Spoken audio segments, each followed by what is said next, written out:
प्रिय छात्रों, हिंदी के इस शिक्षण सत्र में आपका हार्दिक स्वागत है।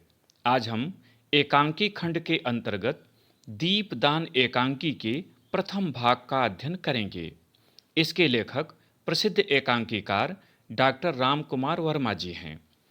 एक अंकों वाली संक्षिप्त नाट्यकृत को एकांकी कहा जाता है। इसमें जीवन की किसी एक घटना का चित्रण होता है।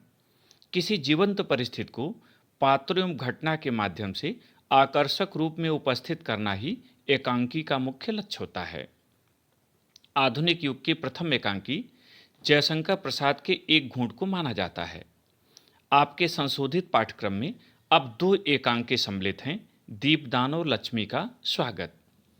इस प्रकरण हेतु प्रश्न पत्र में दिए गए प्रश्नों में से किसी एक का उत्तर लिखना होता है, जिसके लिए 3 अंक निर्धारित हैं।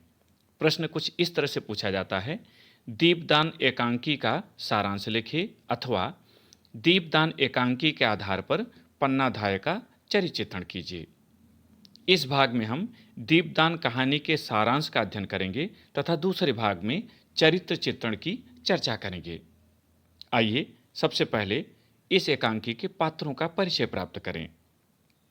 कुंवर उदय सिंह चित्तौड़ के स्वर्गीय महाराणा सांगा का सबसे छोटा पुत्र, राज्य का उत्तराधिकारी, आयु 14 वर्ष। चंदन धायमा पन्ना का पुत्र, आयु 13 वर्ष। बनवीर महाराणा सांगा के भाई पृथ्वीराज का दासी पुत्र, आयु 32 वर्ष। कीरत जूठी पत्तल उठाने वाला, आयु 40 वर्ष। पन्ना कुंवर उदय सिंह का संरक्षण करने वाली धाय, चंदन की मां, आयु 30 वर्ष। सोना रावल स्वरूप सिंह की अत्यंत रूपवती लड़की, कुंवर उदय सिंह के साथ खेलने वाली, आयु 16 वर्ष। शामली अंतःपुर की परिचारिका, आयु 28 वर्ष। अब इन्हीं पात्रों के आधार पर कहानी को संक्षेप में समझ लें। दीपदान एकांकी का आरंभ चित्तौड़ के भावी महाराज कुंवर उदय सिंह एवं धाय पन्ना के वार्तालाप के माध्यम से होता है। कुंवर बनवीर द्वारा आयोजित दीपदान उत्सव में चलने के लिए पन्ना धाय से आग्रह करते हैं, किंतु पन्ना न तो स्वयं जाती है और न ही कुंवर को पुनः जाने देती है। इससे नाराज होकर कुंवर सोने चले जाते हैं। कारण यह है कि कुंवर उदय सिंह के पिता चित्तौड़ के महाराजा राणा संग्राम सिंह के निधन के पश्चात उनके अनुज पृथ्वीराज का दासी पुत्र बनवीर राजा बनकर चित्तौड़ का निष्कंटक राज्य करना चाहता है। उदय सिंह के अल्पवयस्क होने से उसे राजगद्दी तो मिल गई, किंतु कुंवर के वयस्क होने पर यह गद्दी छिन जाएगी, इसीलिए वह षड्यंत्रपूर्वक उदय सिंह को रास्ते से हटाना चाहता है। वह असमय ही दीपदान का आयोजन करता है और लोगों का ध्यान उत्सव की ओर आकृष्ट कर लेता है।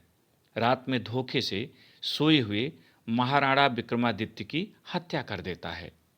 वह सोना को अपने पक्ष में करके कुंवर उदय सिंह को बुलाने के लिए भेजता है, किंतु कुंवर की संरक्षिका पन्ना इस षड्यंत्र को भांप लेती है। वह सोना को वापस लौटा देती है और कुंवर को लेकर भागना चाहती है, किंतु शामली से उसे पता चलता है कि महल को बनवीर के सैनिकों ने घेर रखा है। इसी समय जूठी पत्तल उठाने वाले कीरत का प्रवेश होता है।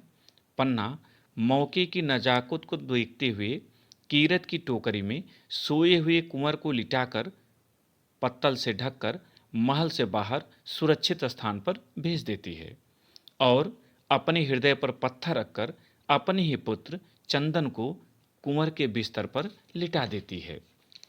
थोड़ी ही देर में बनवीर अपनी रक्त रंजित तलवार लेकर पन्ना के महल में प्रवेश करता है। वह उसे जागीर का लालच देकर अपने षड्यंत्र में शामिल करना चाहता है, किंतु पन्ना अपने कर्तव्य पर दृढ़ रहती है। इतना ही नहीं, वह बनवीर पर कटार से वार भी करती है, किंतु बनवीर वार को बचा जाता है और क्रुद्ध होकर उदय सिंह के धोखे में पन्ना के सामने ही उसके पुत्र चंदन को मौत के घाट उतार देता है। बनवीर के इस क्रूर कांड एवं पन्ना के अपूर्व त्याग के साथ एकांकी समाप्त हो जाती है।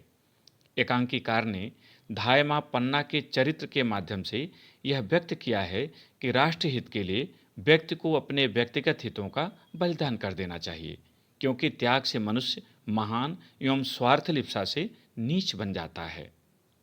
अब इस एकांकी पर बनने वाले प्रश्न, दो तरह के प्रश्न आते हैं, पहला सारांश और दूसरा चरित्र चित्रण का। तो पहला प्रश्न, दीपदान एकांकी का सारांश लिखिए। उत्तर, दीपदान एकांकी का सारांश। उत्तर लिखना शुरू करें। दीपदान डॉक्टर राम कुमार वर्मा की एक सुप्रसिद्ध कालजयी एकांकी है, जिसकी कथा वस्तु चित्तौड़ की ऐतिहासिक घटना पर आधारित है। इसमें त्याग एवं बलिदान की प्रतिमूर्ति पन्ना धाय की गौरव गाथा का चित्रण किया गया है। एकांकी का सारांश निम्नवत है। चित्तौड़ के महाराजा राणा संग्राम सिंह के निधन के पश्चात उनके छोटे भाई का दासी पुत्र बनवीर राजा बनकर निष्कंटक राज्य करना चाहता है। चित्तौड़ के उत्तराधिकारी कुंवर उदय सिंह के अल्पवयस्क होने के कारण वयस्क होने तक संरक्षक के रूप में बनवीर को राजगद्दी सौंप दी जाती है। इस अवसर का लाभ उठाकर बनवीर कुंवर को रास्ते से हटाने का षड्यंत्र रचता है। वह मयूर पक्ष नामक कुंड में असमय दीपदान का आयोजन करता है और रात में सोए हुए महाराणा विक्रमादित्य की हत्या कर देता है। कुंवर उदय सिंह की संरक्षिका पन्ना धाय बनवीर के षड्यंत्र को भांप जाती है। अंतःपुर की परिचारिका शामली से विक्रमादित्य की हत्या का समाचार सुनकर उसका संदेह पुष्ट हो जाता है। अपने महल को बनवीर के सैनिकों से घिरा हुआ जानकर वह जूठे पत्तल उठाने वाले कीरत की टोकरी में सोए हुए उदय सिंह को लिटाकर सुरक्षित स्थान पर भेज देती है। बनवीर के संदेह को दूर करने के लिए कुंवर के बिस्तर पर वह अपने पुत्र चंदन को सुला देती है। थोड़ी देर में बनवीर रक्त रंजित तलवार लिए हुए कक्ष में प्रवेश करता है। वह पन्ना को जागीर देकर अपने पक्ष में करना चाहता है। पन्ना के इनकार पर वह क्रुद्ध होकर कुंवर के धोखे में चंदन की हत्या कर देता है। बनवीर के इस क्रूर कांड एवं पन्ना धाय के अपूर्व त्याग एवं बलिदान के साथ दीपदान एकांकी की कथा समाप्त हो जाती है। प्रिय छात्रों, इस सारांश को आप अपनी उत्तर पुस्तिका में लिखें। दूसरे भाग में पन्ना धाय और बनवीर के चरित्र चित्रण से आपको परिचित कराएंगे। बहुत बहुत धन्यवाद।